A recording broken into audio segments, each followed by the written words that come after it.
Elle domine la cité périgourdine depuis le XIIe siècle. La cathédrale Saint-Front, une vieille dame qu'il faut choyer.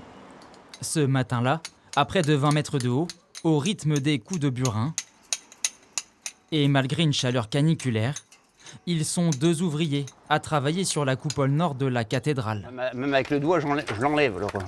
Des pierres de taille, fragilisées par les intempéries. Et là, il y en a pas mal à plonger. Plusieurs mois de travaux, après ceux déjà engagés sur la coupole sud l'année dernière.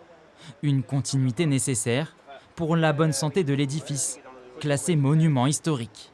Ça fait 150 ans qu'il n'y a pas eu de travaux, on va dire, significatifs sur la cathédrale.